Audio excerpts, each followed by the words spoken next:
nagbibigay ng kalakasan. Naramdam ko kanina, talaga, yung physical ko pagod dahil nasa puyat. Pero nung nag-worship na ako sa Panginoon, habang umaawit tayo sa Panginoon, ang sabi doon kanina, I'm trading my sorrow, I'm trading my shame, I'm trading my pain. Lahat ng nakakapagpabigat sa iyo sa umaga na ito, kapatid, iwaksi mo. Kalungkutan, sakit na nararamdaman mo sa iyong puso, di ba? Lahat ng mga negative things na ibinibigay sa iyo ng kaaway sa umagang ito, kapatid, ang nais ng Diyos, iwaksi mo. Palitan mo ng kagatakan na nagmumula sa Diyos. Amen. Hallelujah. So, yan po ang nais ng Diyos. Ayaw po ng Diyos na tayo bilang kanyang mga anak ay makita niyang lugmok na lugmok. Makita niyang pinanghihinaan. Makita niya na talagang dahil sa sakit na nararanasan natin, tayo ay talagang mawawalan ng gana. Ang gusto po ng Diyos, sa kabila ng mga pagsubok na ating kinakaharap, manatili tayong matatag, nakatayo, at puno ng kagalakan na galing sa Diyos. Amen. So yan po ang nais ng Diyos, kapatid. Kaya lagi kang magpuri sa Panginoon. Walang dahilan upang hindi natin purihin ang Diyos. Diba? In good times, in bad times, praise God. Diba? Sa panahon na tayo ay nasa pangit na kalalagayan ng ating buhay, purihin mo ang Diyos. Sa panahon na tayo ay nasa maayos na sitwasyon ng ating buhay, purihin mo ang Diyos. Amen. Kasi I do believe lahat naman tayo ngayon dito may problema. Tama? Lahat tayo dito may kanya-kanyang problema. Iba't ibang level, iba't ibang klase ng problema. Pero, ito ang tandaan mo. Ito ang gusto sabihin sa ni Lord ngayon. Ito ang pinapasabi ni Lord. Tapikin mo yung katabi mo. Sabihin mo sa katabi mo, ito ang pinapasabi ni Lord. Kapatid, kaya-kaya ni Lord yan. Amen? Ano ba ang pinagdaanan mo sa umagang ito, kaya-kaya ni Lord lahat yan. Amen? Kasi talagang ang problema, mga kapatid, diba? Tignan po natin ito. Kapag tayo nakakaranas talaga ng problema o alalahanin sa buhay, mga pagsubok, ito ang katotohanan eh. Nakakapanghina naman talaga. Tama? Sino ito magsasabi ako, pastor, hindi ako nanghihina pag may problema. Diba? Lakas-lakas ko nga kumain, pastor, pag may problema eh. Doon ko dinadaan, pastor, na pag may problema ako, nubuhos ko lahat sa plato. Diba? So, yun ang ano eh. Doon ko ibinabaling lahat ng galit ko, yung lahat ng alalahan ko, yung bigat na nararamdaman ko, doon ko sa plato ibinuhos. Diba? So, nakakapanghina po, nakakawala ng gana. Yan po ang itinutulot sa atin ng problema. Nakakalungkot. Diba? Sabi ni Freddy Aguilar, tawanan mo yung problema. Diba? Hindi yung tawa na parang nababaliw na tayo dahil alam natin wala na solusyon ha. Hahanda lang tayo ng tawanan natin ang problema. Bakit? Kasi merong nakahandang solusyon ang Diyos sa problema mo. Amen. Hallelujah. Ito po ang nais na ipaunawa sa atin ng Diyos. Diba? Minsan pag may problema, hirap pa tayong matulog. Hindi lang yung mga nakadrugs ang hirap matulog. Kahit yung mga may problema, nahihirapan din matulog. Tama? Hallelujah. Meron nga, no? So, nakakalungkot, meron po tayong isang kapatid na connect sa atin ni Lord, siguro mga past 2 years. 2 years mahigit na siguro. Kasi nakasama natin siya dito, habang ginagawa pa lamang ito, dito ko natandaan yun, magkatabi kami dito, nung pinapalitan namin dito eh. Siya yung kapartner ko dito nun eh. So alam niyo po, talagang naaawa ko sa kalalagayan niya ngayon. Nakakulong siya ngayon sa isang sitwasyon na kung saan ayaw niya. Kaya lang, yung sitwasyon na ito, na kung saan doon siya nakakulong, wala siyang magawa upang makalaya siya doon.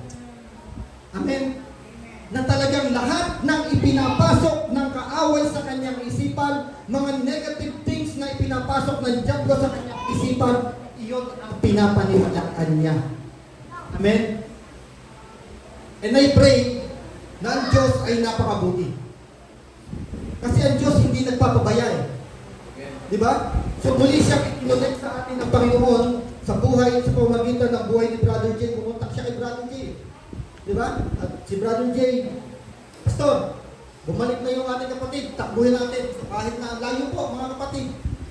Talagang sa biyaya ng Panginoon, para kami pumunta sa marami, sabi ni Pastor Pere. Totoo po, na talagang pagpupunta ng gabi doon, napakadelikado sa lugar. Napakadelikado, rough road, madamo, yung mga bahay, malalayo ang agwat ng bahayan. So talagang hulog na talaga siya. Parang isang kabihasnan na malayo talaga sa katulad ng lugar po natin. Bihira at sasakyan na dumadaan. Bagamat may mga nakakapasok na sasakyan, so bihira pa rin po. So alam niyo po, dito natin makikita no, na pag tayo talaga ginagamit ng Panginoon, kahit hindi natin kaya, pero dahil kaya ni Lord, dadalhin tayo doon sa isang lugar na kung saan tayo ay gagamitin niya upang magpalakas ng loob ng isang tao. Amen? So ako naniniwala na hindi aksidente para sa Panginoon na kung bakit ibinalik siya dito sa lugar ng Bataan. Kasi napaalis na siya ng Bataan eh. Umalis na siya ng Bataan, nagtrabaho siya. So, nagkaroon ng problema, bumalik yung masasabi nating negatibong kaisipan sa kanyang isip.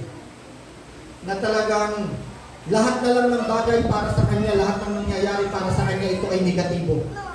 Hindi pumapabor sa kanya. Which is ayaw niya yun. Pero dahil nga nakakulong siya sa sitwasyon na yun. So, let us pray. And I do believe na ang Diyos kikilos ng malaki sa buhay. Amen?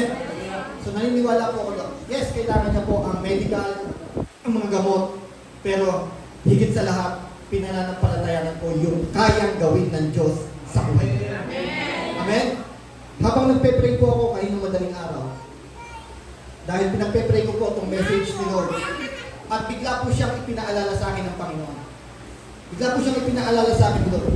Ngayon ang sabi ni Lord, kung para sa maraming imposible nang makalaya siya, ipinapaunawa ko sa iyo ngayon, kayang-kaya niyang makalaya sa tulong. Amen. Kayang-kaya po natin sa tulong ng ating Panginoon. Now, so ganun po mga kapatid, no? Kapag tayo po ay may problema, talagang nadi-discourage po talaga tayo. Amen? So, si Satanas, ang gusto niya po talaga, ma-discourage tayo, mga kapatid. Hindi naman po tayo gusto ni Satanas na ma-encourage eh. Ang problema po ay nanggagaling sa diablo. Amen? Do you believe? Ang problema nanggagaling sa diablo. Hindi po galing sa Diyos yan. Bagamat pinapahintulutan ng Diyos na makaranas ka ng problema sa mga oras na to, pero hindi galing sa Kanya yan. Pinapahintulutan niya yan para mas lalong tumatak ang pananampalataya mo sa Kanya. Amen? Kaya nga, naniniwala tayo na God is good all the time. Amen? God is good all the time and all things work together for good for those who love God. Lahat ng ginagawa ng Diyos para sa atin, mabuti yan. Hindi tayo mapapahamak dyan. Bagamat pinahintulutan niya ang problema na maranasan natin, hindi pa rin tayo ipapahamak niya. Tama? So, ganyan po ang Diyos, mga kapatid. Ngayon, si Satanas, ito ang trabaho niya. Pag nakita ni Satanas na tayo dahil sa problema, lalo tayong nadi-discourage, mas lalo pa niya tayong i-discourage. Tama? Lalo siyang gagamit ng mga kaparaanan para mas lalo niya tayo ma-discourage. Amen. Yan ang trabaho ni Satanas. Kasi sabi nga Lasandi, si Satanas, bagamat wala siya dito sa mga oras na ito, pero nandito ang kampo niya. Ngayon, itong iparating mo kay Satanas para marinig ng kampo niya. Sabihin mo to, kapatid. Yes. Satanas! Satanas! Kayang-kaya ko to. Bakit? Dahil sa tulong ng Diyos. Amen. Hallelujah. Makakarating kay Satanas. Amen. So, kayang-kaya natin to hindi dahil sa ating sariling lakas, kundi dahil sa tulong na ipagkakaloob ng Diyos sa atin. Amen. So, dito po tayo ngayon. Pasok po tayo sa ating pong talata na ating pong pagbubulay-bulayan. Siguro sapat na po yung 5 minutes na introduction. Amen. So, sabi po dito sa aklat ni Propeta Isaias, ang kabanata po ay sa kabanata 40, ang talaan po ay sa talatang 29 hanggang Amen. So sabi po dito,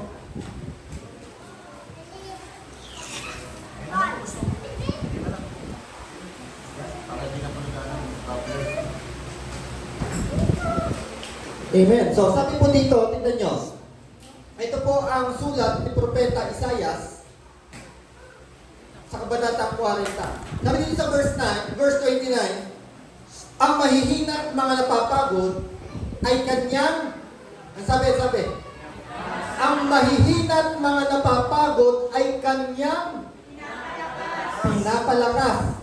Dito po kahit na ang mga kabataan ay napapagod at nanlulupay-pay. Verse 21, sabay-sabay nating basahin. Ngunit muling lumalakas at sumisigla ang nagtitiwala kay Yahweh.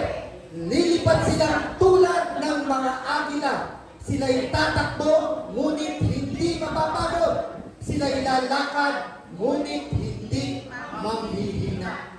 Yan ang ipinaparating ng Diyos sa iyo sa umagang ito. Amen. So, hallelujah. Dakilang Diyos, pinagpala mo po ang iyong salita, Panginoon. Pinagpala mo po ang umagang ito, O Diyos, sa aming mga buhay. Lord, pinagkakatiwala ko po sa iyo ang aking pagtayo upang ipangaral ang iyong mensahe, Panginoon. Sapagkat hindi ko po ito kaya, Panginoon, kung wala ang iyong pagsama, Panginoon. Kaya Lord, ibaba mo lamang po ako at walang ibang makaparangalan, kundi ang iyong dakilang palangalan lamang, Panginoon. And I pray, Panginoon, na sa oras din po ito, ang puso ng bawat isang kapatid ko na narito ngayon, O Diyos, ay bukas upang tanggapin ang iyong mensahe, Panginoon. Excited, Panginoon, sa iyong mga salita at higit sa lahat, Panginoon, handa po sila na ito ay matanim sa kanilang mga puso. I declare it in the name of Jesus. Amen. And Amen. Now, kita natin, no, sa talata po na yan, ganda ng sinabi ng salita ng Diyos, no? Sabi dito sa verse 29 muna, ang mahihina at mga napapagod ay kanyang pinapalakas. Kapatid, nanghihina ka ba sa oras na ito? Pagod ka na ba? Di ba? Huwag ka mag-alala. Normal na maranasan natin bilang tao ang panghihina at pagkapagod. Amen. Normal yan. Ipinapakita lamang niya na tayo bilang tao, limitado ang ating kakayahan. Na tayo bilang tao, hindi tayo katulad ng Diyos na kung saan ang Diyos kasi unlimited siya. Wala siyang kapaguran. Wala siyang panghihina. Yan po ang Diyos. At ipinapakita lamang po ng talata na ito, gustong ipaunawa sa atin ng Diyos na tayo ngayon, normal na manghina tayo. Pero ito maganda. Sabi dito, ang mahihina at mga napapagod ay kanyang pinapalakas. May lakas na kaloob ang Diyos para sa iyo sa umaga mo. Amen. May lakas pong kaloob ang Diyos, mga kapatid. Hindi hahayaan ng Diyos na manatili kang manghihina. Hindi hahayaan ng Diyos na sa pamamagitan ng pagod, panghihina na nararanasan mo ngayon, ikaw ay malugmok. Amen? Kundi kaya kang palakasin ng Diyos. Tingnan niyo po, sabi sa verse 29, ito ang magpapakita na talagang normal sa buhay ng tao na tayo ay manghina. Sabi dito, kahit na ang mga kabataan, nasa yung mga kabataan? Mukhang naubos ang mga kabataan na. Kabataan, pasok kayo dito, nabanggit yung kabataan, naalala ko tuloy kayo ngayon. Pasok kayo dito lahat, pasok. Kahit na daw ang mga kabataan. Hallelujah. Pag hindi kayo pumasok, abutin tayo ng alauna dito, maghihintay ako hanggang alauna.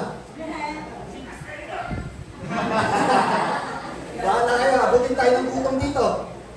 Meron pa kabataan sa labas?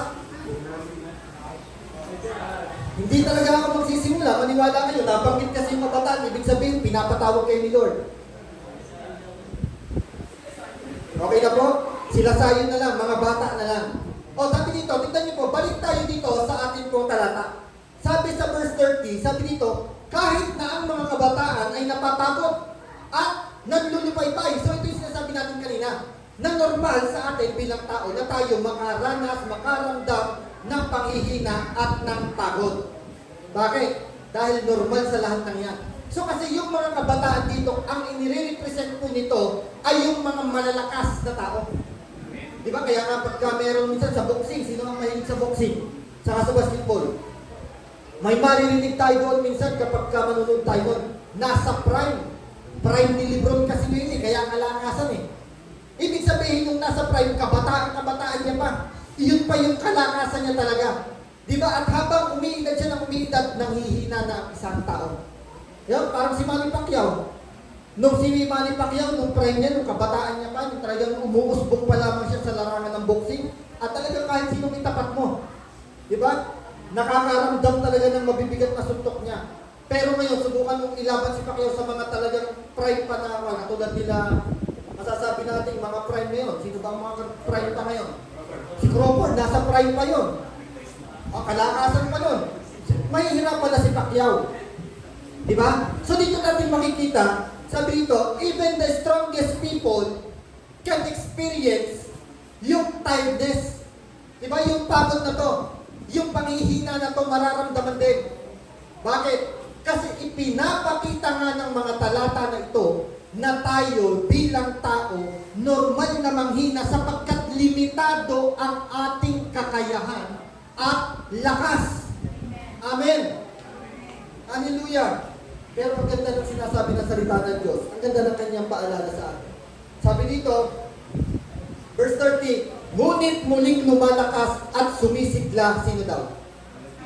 Ang nagtitiwala kay Yahweh. Sabi, God gives power. Nagbibigay ng lakas o ng strength ang Diyos. Diba? So yung kalakasan po na ito na ibinibigay ng Diyos, it is one of so many benefits. Benepisyo po ito na galing sa Diyos, mga kapatid, na ipinagkaloob niya po sa bawat isa sa atin. Now, para kanino to? Power for whom? Kanino niya ibinibigay? Sabi dito, sa mga nagtitiwala sa Kanya. Amen. Pag sinabing nagtitiwala sa Kanya, ikaw ay isang tao na nagtitiwala sa lakas na kaloob ng Diyos kung kaya umaamin ka na ikaw ay mahina kung wala ang Diyos sa buhay mo. Amen. Na hindi mo kayang lusutan, lampasan ang lahat ng alalahanin mo sa buhay kung wala ang Diyos sa buhay mo. Amen. Amen. Pero sa mga proud people, mga kapatid, no? Sa mga proud people, hindi po nagbibigay ang Diyos ng lakas. Tama? Kasi ang linaw po na sinabi ng talata, sa mga nagtitiwala lamang sa Kanya. Kasi kung magbibigay siya ng lakas sa mga proud people, di ba, pag sinabing proud, ito yung mga mapagmataas sa Kanya. Nagyayabang sa Kanya na feeling, wala na akong kwan, hindi ko na kailangan ng Diyos. Dahil ang lakas-lakas ko, kayang-kaya ko, ang dunong-dunong ko, kaya-kaya ko, hindi ko kailangan ng Diyos sa buhay ko. So, alam niyo po yung mga ganyang tao, mga kapatid, hindi sila pagkakalooban ng Diyos ng kalakasan. Bakit? Kasi hindi naman mag-glorify si Lord eh. Hindi naman mapaparangalan si Lord kapag ka pinagkalooban niya ng kalakasan ng mga yun. Bakit? I-reject lamang nila na yun ay galing sa Diyos. Iisipin lamang nila na iyon ay buhat sa sarili nilang pagsisikap. Sa sarili nilang lakas, sa sarili nilang duno, sa sarili nilang kakayahan. Amen. So kung babalikan po muna natin, mga kapatid, balikan po muna natin ito. Yung ating pong talata. So dapat makita po muna natin yung konteksto po ng talata na ito. So dapat maunawaan po muna natin, ang Book of Isaiah, ito po inahati sa tatlong bahagi. Una, from verse 1 to verse 39. From verse 1 to verse 39, ito ay yung banta sa Juda. Banta ng bansang Assyria na sasakupin po nila ang Juda. Amen. So naging banta po. Pero ano ba ang tunay na banta doon? Yun bang Assyria? Yun bang Assyria na alam nilang sasakupin sila? Yun bang Assyria na alam nilang aalipinin sila? Yun ba ang tunay na banta doon sa Juda? No, hindi po yun. Ano po ang tunay na banta doon? Ang tunay na banta po doon ay yung mga pagsuway na ginagawa ng mga Israelita sa Diyos. So bakit yan? Yes po yan. Kasi kung ang isang bansa o ang Israel po ay hindi sila susuway sa Diyos, kahit sino pang malalakas na bansa ang sumakop sa kanila, sapagkat sila ay pinag-iingatan ng Diyos dahil sa kanilang patuloy na pagsunod, walang sino mang bansa ang mayakayahang sumakop kumukop sa kanila. Amen. Kasi yung Diyos ang magtatanggol sa kanila eh. Di ba? Yung Diyos po kasi ang magtatanggol sa kanila. Kaya ang tunay na banta kung bakit sila ay masasakop ng Assyria, hindi dahil malakas ang Assyria, kundi dahil sila kasi mismo bilang mga taga-Juda ay sumusuway sa nais ng Diyos. Di ba? Kaya ang gusto ng Diyos, manumbalik ang kanyang bayan sa Kanya. Upang kahit sino mang bansa ang sumakop sa kanila, magagawa silang ipagtanggol ng Diyos. Amen. So yan po yun mga kapatid. Now dito po, sa atin pong binasa, pag binalikan po natin siya sa previous chapter, yung chapter 39, makikita po natin doon. Yung chapter 39 po na yan, mga kapatid. Ang makikita po natin dyan, yan po ay, kumbaga, comfort dito sa mga last verse. Tignan niyo po ito po. Isaiah chapter 39, verse 5 to 8. Sabi po dito ni Isaiah, dahil dito ay sinabi ni Isaiah, pakinggan ninyo ang pinapasabi ni Yahweh na makapangyarihan sa lahat. Verse 6. Darating ang panahon, ang lahat ng ari-arian ninyo, pati mga tinipon ng inyong mga ninuno ay dadalhin sa Babylonia. So ito naman sa Israel. Yung Juda sa Assyria. Ito naman sa Jerusalem. Jerusalem naman ang pinaparatingan nito ng Diyos sa pamamagitan ni Propeta Isaiah. Sabi nito, darating ang panahon na ang lahat ng ari-arian ninyo, pati ang mga tinipon ng inyong mga ninuno ay dadalhin sa Babylonia. Walang matitira sa mga iyon. Verse 7. Pati ang iyong salin lahi na ipapanganak pa lamang. Tingnan nyo, papanganak pa lamang. Yung mga next generation pa lamang ni King Hezekiah. Dahil si Hezekiah kasi ang kinakausap dito na ipapanganak pa lamang ay dadalhin sa Babylonia at gagawin nilang mga yunoko sa palasyo ng hari. Pero tignan niyo po, napakaganda ng sagot ni Hari Hezekiah. Kasi dito, pag binalikan po natin siya from 1 to 7, makikita natin doon, merong bumisita kay King Hezekiah. At nung bumisita, yung mga tao na yon kay Hari Hezekiah, ang ginawa ni Hari Hezekiah, ipinagmalaki niya ang yaman na meron sila. Ipinakita niya yung lahat ng yaman ng Jerusalem. Ipinakita niya yung mga ginto, yung mga mamahaling pabango, yung mga mamahaling langis. Ipinakita niya lahat yun. Kumbaga proud siyang ipinakita. Ngayon, biglang lumapit sa kanya si Isaiah at tinanong. Sinabi sa kanya ni Isaiah to, na darating ang panahon na lahat ng yaman na tinipon mo at ng iyong mga ninuno ay dadalhin sa Babylonia. Anong ibig sabihin mo? Nagbigay ng warning ang Diyos sa pamamagitan ni Isaiah na ang bansang Israel, ang Jerusalem, ay sasakupin ng Babylonia. Pero tignan nyo, ang ganda na sinabi dito. Yun ay warning. Warning na ibinibigay ng Diyos para sa kanyang bayan. Pero ito ang sinabi ni Hari Hezekiah. Ang sinabi mo iyan, buhat kay Yahweh ay mabuti. Yan o, buhat kay Yahweh ay mabuti, sagot ni Hezekiah. Sinabi niya ito sapagkat iniisip niyang magkakaroon ng kapayapaan at kasaganan habang sila'y nabubuhay. Amen. Bakit kaya nasabi ito ni Hari Hezekiah? Nasabi niya to dahil si Hezekiah, siya po ay nagkasala sa Diyos. Yan po ang katotohanan. Nagkasala po siya at pinarusahan siya ng Diyos. Subalit nung siya po ay nagsisi sa kanyang kasalanan sa Diyos, nung siya ay nanumbalik sa Diyos, inamin niya sa Diyos ang lahat ng kanyang kasalanan, mga kapatid, alam ni Hezekiah na tinanggap niya na ang tunay na kapatawaran mula sa Diyos.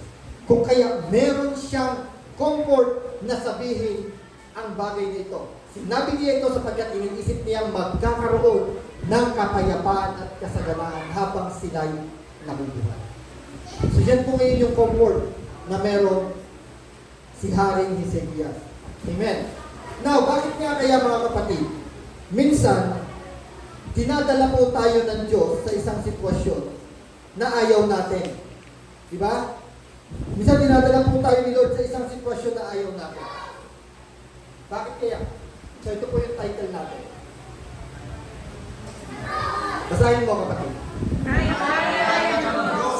Kayang-kaya ng Diyos. Amen. So, kayang-kaya ng Diyos. Katulad kanina, serving God.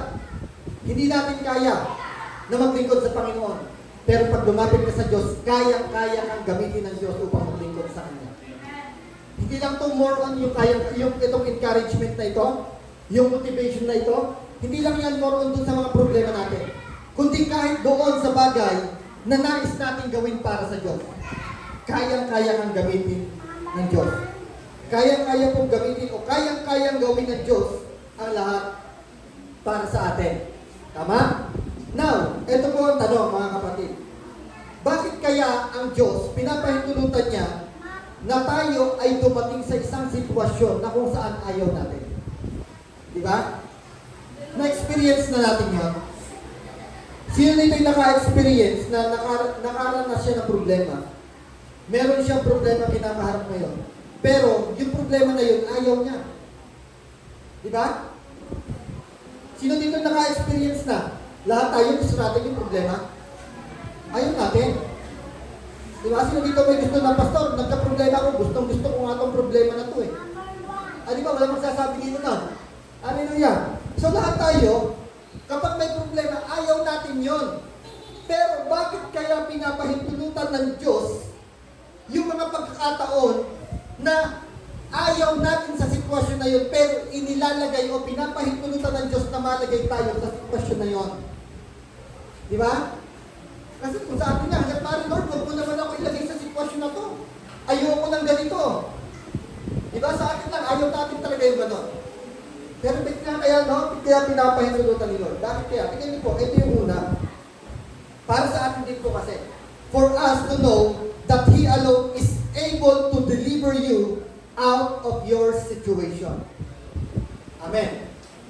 Kaya pala pinahintulutan ng Diyos na tayo ay malagay sa isang sitwasyon na ayaw natin upang maunawaan natin o upang malaman natin na tanging ang Diyos lamang ang may kakayahang ialis tayo, palayain tayo doon sa sitwasyon na yon na kung saan ayaw natin sa buhay natin. Tama? Ayaw natin pero hindi tayo makaalis. Katulad yung sinasabi ko po kanina, yung isang kapatid natin na to, ayaw niya sa sitwasyon niya na yon pero hindi siya makaalis. I'm sure ayaw niya sa sitwasyon na yon, hirap na hirap siya doon. Nakita nga namin nung pagpunta namin sa kanya, talagang pawis na pawis siya. Nervyos na nervyos siya. At ang nakakaawa sa kanya, naka-isolate siya, ayaw niya lumabas ng bahay. Dahil takot na takot siya, piling niya lagi may papatay sa kanya. Ayaw niya po yung sitwasyon na yun. Pero nakakulong siya doon. Diba? So kasi gustong ipaunawa sa kanya ng Diyos na tanging ang Diyos lamang ang may kakayahang ialis siya doon sa sitwasyon na yun. Tama? Maging tayo man. Kung ano man yung ating sitwasyon ngayon na kinakaharap at ayaw natin sa sitwasyon na to, kapatid, gustong ipaunawa sa iyo ngayon ng Diyos, siya lamang ang may kakayahang ialis ka sa sitwasyon na yan. Hindi mo kaya. Yan ang katotohanan. Hindi natin kaya kung hindi tayo tutulungan ng Diyos. Kung hindi tayo iaalis ng Diyos sa sitwasyon na to na ayaw natin, hindi natin kaya. Diba? So yan po. Kaya pinapahintulutan po ng Diyos na tayo minsan ay dumating doon sa isang sitwasyon na kung saan ayaw natin upang makita po natin, upang malaman po natin na tanging ang Diyos lamang po ang may kakayahan na ialis tayo sa sitwasyon na yun. Amen.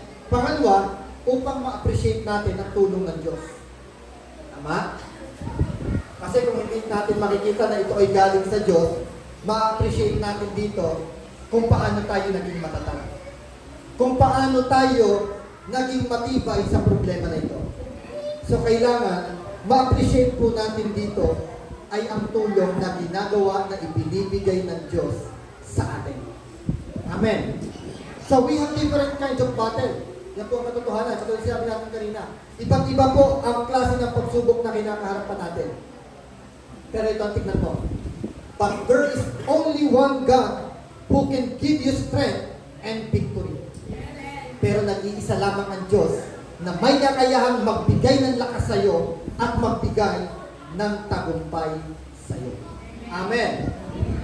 So ano yung application natin dito, kapatid? Ano yung hamon dito sa mensahe natin? Ano yung hamon na dapat natin makita dito sa sinasabi, we have only one God. May iba't iba tayong problema pero meron lamang tayong iisang Diyos na may kakayahan magbigay sa atin ng tagumpay at ng lakas. So ano yung hamon na gusto ibigay sa atin ng Diyos? Ang application po natin dito, surrender all your worries and battle to Him. Isuko mo sa Kanya lahat. Ipagkatiwala mo sa Kanya lahat. Di ba? Sabi ni Apostol Pedro, ipagkatiwala mo sa Diyos ang lahat ng iyong mga alalahanin. Bakit? Bakit daw? Sapagkat siya'y nagmamalasakit sa iyo. Nagmamalasakit sa iyo ang Diyos. Kaya kung ipagkatiwala mo man sa Kanya, yung dinadala mo ngayon, yung alalahanin mo ngayon, kapatid, makakaasa ka. Tutulungan ka ng Diyos. God is always willing to help you. Ano man ang pinagdaraanan mo ngayon. Tama? Lagi pong willing ang Diyos na tulungan siya. Tulungan ka sapagkat siya'y nagmamalasakit sa iyo. Amen. Now, ang ating pong title, kayang-kaya ni Lord. Why do you have to believe that God is able to help us? Bakit tayo dapat maniwala? Na kaya talaga tayong tulungan ng Diyos. Di ba? Eh kasi baka mamaya, pag naniwala tayo, hindi naman pala. Yan tayo. Halimbawa, sa isang tao, bago natin pagkatiwalaan yung tao na kaya-kaya tayong tulungan, kailangan alam natin kung bakit. Hindi pwedeng hindi natin siya kilala. Halimbawa, yung isang kapatid namin na sinasabi niya, kapatid natin, no, na dumaraan niya doon sa matinding sitwasyon na yun. Hindi siya lalapit basta-basta sa isang tao na hindi niya kilala. Lalapit siya doon sa tao na alam niya may kakayahan tumulong sa kanya. Kaya nga lumapit siya kay Brother J kasi kilala niya si Brother J eh. At alam niya, ito pag nilapitan ko to, handang tumulong to sa akin. Tutulungan ako nito. So ganun din tayo dapat sa Diyos. Lalapit tayo sa Diyos at maunawaan natin na kaya talaga tayong tulungan ng Diyos kasi kilala natin ang Diyos. Number one, bakit kaya? Sapagkat alam ni Lord lahat. Amen. Kailangan malaman mo na alam ng Diyos ang lahat. Alam niya ang problema mo ngayon. Hindi mo man sabihin yan. Alam ng Diyos kung ano yung problema mo ngayon, hindi mo man sabihin yan. Pero ito naman, alam niya ang problema mo ngayon, pero alam din niya ang solusyon sa problema mo. Tama? May solusyon eh. Hindi pwede walang solusyon sa problema. Kung hindi natin alam ang solusyon, kailangan lumapit tayo sa Diyos dahil alam ng Diyos ang solusyon sa problema mo ngayon. Diba? At ang solusyon sa problema natin ngayon, lumapit tayo sa Diyos at ipagkatiwala natin sa Kanya ang lahat ng ating alalahanin. Amen. So yan po. Alam ng Diyos ang lahat, kung kaya alam niya ang problema mo, alam niya ang solusyon sa problema mo. Alam ni Lord na pinanghihinaan ka ngayon. Tama. Alam din ni Lord kung paano ka palalakasin. Kaya nga sabi kanina, siya ay nagbibigay ng panibagong lakas sa mga nanghihina. Ibig sabihin, alam ni Lord kung paano siya magbibigay ng lakas. May kakayahan ng Diyos na magbigay ng lakas. Amen? So take note mga kapatid. Walang hindi alam ang Diyos. Wala tayong maitatago sa Diyos. Diba? Kahit na sarilinin natin ang problema natin, alam pa rin ni Lord. Total, alam naman pala ni Lord.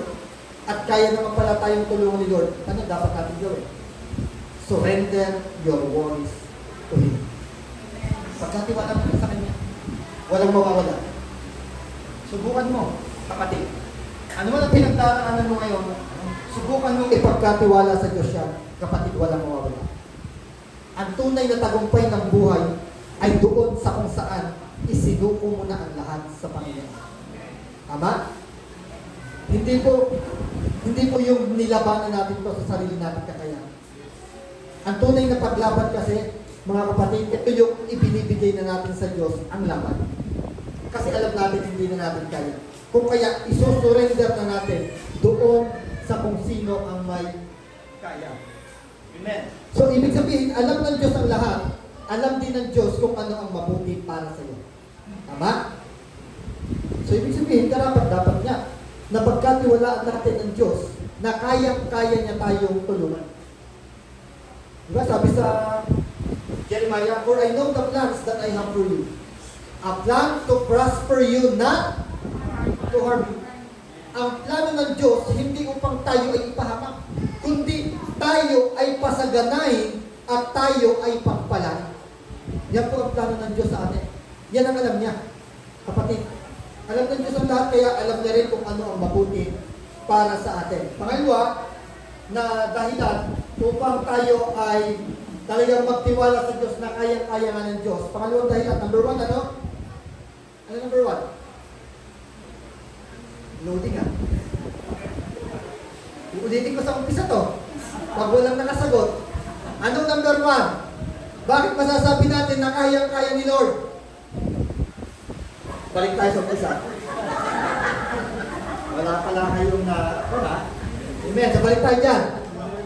Amen. So number 1, bakit nasasabi natin na kayang-kaya ni Lord? Number 1, kasi alam niya ang lahat. Diba?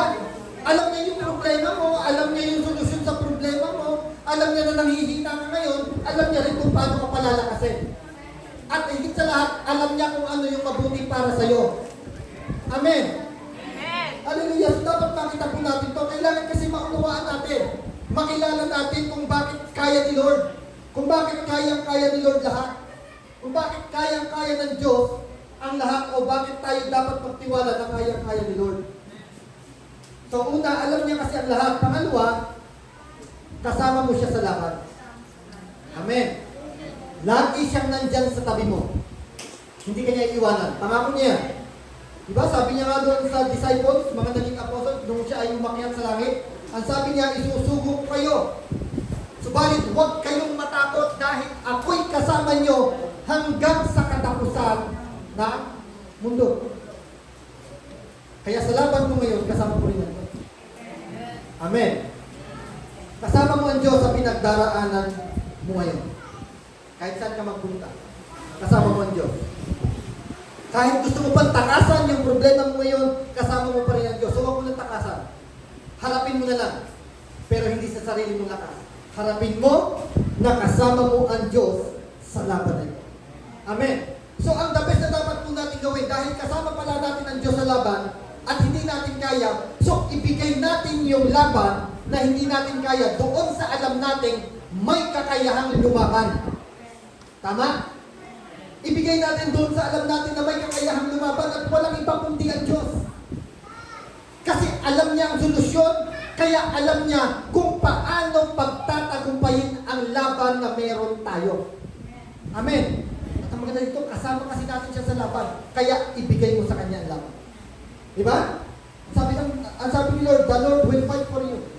Siya ang makikipaglaban para sa iyo. Kung hindi mo na kaya, patutunayan ko, ako kaya ko, anak. Ibigay mo sa akin yan, isurrender mo sa akin yung laban na hindi mo kaya. Papatunayan ko sa iyo, ako kaya ko. Ako ang makikipaglaban para sa iyo. Ang kailangan mo lamang gawin, ipagkatiwala mo sa akin lahat yan. Isurrender mo sa akin lahat yan at makikita mo. Sure po ng tagumpay na ibibigay ko sa iyo. Kasi siya ang nagbibigay ng tagumpay. Diba? So kaya kung ano man yung laban mo ngayon, ibigay mo na kay Lord. Kasama mo siya sa laban. At ang maganda dito, doon sa laban na hindi natin kaya, siya ang nasa harapan, tayo ang nasa likod. Pasan-pasan lang tayo ng Diyos. Diba? Yung sa footprints in the sun. Nung una talagang dalawa silang naglalakad. Yung yabag na nakikita, yung mga footprints na nakikita para sa dalawang tao. Pero habang bumibigat yung kanyang problema, nakita niya, dalawa na lang eh. Di ba? Isang pares na lang ng paa yung nakikita niya sa buhangin. Pero hindi niya pala paa yun. Nakita kasi ng Diyos, hindi mo na kaya. Nakita ng Diyos, hindi niya na kaya eh. Dahil sa bigat ng problema, kaya ang ginawa ng Diyos, binasan na siya ng Diyos. At ang ginawa ng Diyos, sa pagpasan sa Kanya, ang Diyos ang nagpatuloy ng lakarin. Di ba? Yan po ang gagawin sa inyo ngayon na Diyos. Pag hindi mo na kaya, magpapasan ka na kay Lord. Siya na ang bahala sa laban na hindi mo kaya. Amen. Pangatlo, ano yung number 1? Alam ng Diyos lahat. Pangalawa, kasama natin siya sa lahat ng laban natin. At ang panghuli, lahat kayang gawin ng Diyos. Ha? Pastor, ginawa mo. Mauta ka rin, Pastor, ginawa mo. Daily attributes lang pala yung puntos natin. Di ba? Strategy lang pala, Pastor. Daily attributes lang pala ng Diyos yung puntos natin. Number 1 kasi, di ba? He is all-knowing, omniscient God. Pangalawa, He is omnipresent God, present everywhere. At ang pangatlo, He is powerful God. He is omnipotent God. Lahat kayang gawin ng Diyos. Tama? Yung imposible para sa iyo, sa Diyos, posible. Anong imposible para sa iyo ngayon? Kapatid, lagay mo sa puso mo, anong imposible ngayon para sa iyo? Nasa tingin mo, imposible nang mangyari to. Imposible nang baguhin ni Lord yung buhay ng mahal ko. Imposible nang baguhin ni Lord yung sitwasyon ko. Pero sa Lord, posible. Di ba? Walang mahirap sa Diyos eh. He is a powerful God. Makapangyarihan siya, mga kapatid. So, tingnan niyo po ito, yung gap between possibility and impossibility. Di ba kasi pag sinabing possibility at impossibility, may gap talaga siya. Now, paano natin mapagtutugma ito? Paano natin mapag-iisa yung possibility at impossibility? Nakukuha po natin. Ito, ba? Yung possibility at impossibility, meron siyang gap between them. Tama? Hindi siya magkasama. Magkaiba siya. Di ba? Pero pwede po natin siyang mapagtugma. Paano? Just totally trust in God. Kasi pag total na nagtiwala tayo sa Diyos, kapatid, yung impossibility can become possibility. Tama? Yung imposible ay magiging posible pag ipinagkatiwala mo sa Diyos. Amen. Trusting God is patient expectation that God will fulfill. Tingnan nyo ha? Trusting God is the patient expectation that God will fulfill His promises. Di ba? So yun pala yung pagtitiwala sa Diyos na tayo ay patiently naghihintay tayo, nag-expect tayo sa mga pangako ng Diyos sa buhay natin. Di ba? Yan ang pangako ng Diyos sa buhay natin eh. Alam niya ang mabuti para sa iyo. Yan ang pangako ng Diyos. Ayaw kanyang nahihirapan. Yan ang pangako ng Diyos. Di ba? Ito pa, palalakasin tayo ng Diyos, ibabangon tayo ng Diyos. Yun po yung trust in God. Alam natin, natuto pa rin ng Diyos ang kanyang mga pangako sa atin. At alam din natin na palalakasin tayo ng Diyos at ibabangon tayo ng Diyos. Pagtatagumpayin ka ni Lord. Amen. Sabihin mo sa katabi mo, pagtatagumpayin ka ni Lord. Pagtatagumpayin ka ni Lord. Amen. Diba?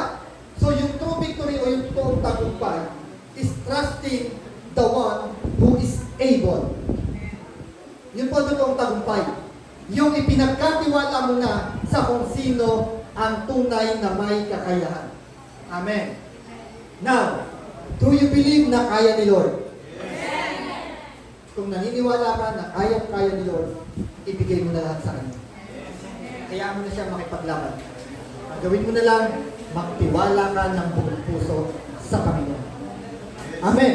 At ang sinasabi sa iyo ngayon ni Lord, pag ipinagkatiwala mo sa Kanya ang laban, makakasigurado ka ng tunay na tagumpay sa buhay. Amen. So palakpakan po natin ang Diyos. Kaya ng Diyos, sa umaga po ito, Panginoon, lupos po kami nagpupuri sa iyong dakilang pangalan. Tunay nga po, O Diyos, na wala po kami kayang gawin, Panginoon. Lalo po, Panginoon, kung hiwalay kami sa iyo. Hindi po namin kayang lampasan ang lahat. Hindi namin kaya, Panginoon, na masolusyonan ang lahat ng pagsubok na amin pong kinakaharap, Panginoon. Pero katulad nga na sinabi mo pa sa aming pag-aaral, Panginoon, kayang-kaya mo ang lahat, O Diyos. Kaya Lord, hayaan ko po sa umagang ito, buong puso po kaming magtiwala sa iyo, Panginoon, upang ibigay sa iyo ang lahat ng bigatin sa aming mga puso. Lahat ng aming alalahanin na nakapagbibigay ng panghihina sa aming Panginoon, nakapagbibigay ng kalungkutan sa aming Panginoon. Lord, lahat po ng ito ay isinusurrender namin sa iyo, Panginoon. I-take over mo po ang lahat ng ito, Panginoon, sapagkat hindi po namin ito kaya, Panginoon. Nagtitiwala kami ngayon, Panginoon, na sa umagang ito, Lord, i-restore mo ang bawat pinanghihinaan, Panginoon. Ang bawat wasak, Panginoon, sa aming buhay, Lord, in the name of Jesus, Panginoon, magkakaroon ng restoration, Panginoon. Ang bawat pamilya, Panginoon, na nagkakagulo, in the name of Jesus, Panginoon, magkakaroon ng restoration ng Diyos. Hallelujah, Lord. Ang bawat relasyon, Panginoon, na hindi nagkakaayos, sa pangalan ni Jesus, Panginoon, ang lahat ay magkakaroon ng matibay, magandang relasyon, Panginoon. Hallelujah, Lord. Hallelujah, Panginoon. Lahat ng gawa ng kaaway sa buhay ng bawat isa sa amin ngayon, Panginoon, ito po ay aking sinasaway sa pangalan ni Jesus. Ito ay aming ginagapusan, Panginoon, at iwinawaksi sa aming buhay, Panginoon. At ang tinatanggap lamang namin ngayon, Panginoon, ay ang tagumpay na nagmumula sa iyo. Salamat po, Diyos. Salamat, Panginoon.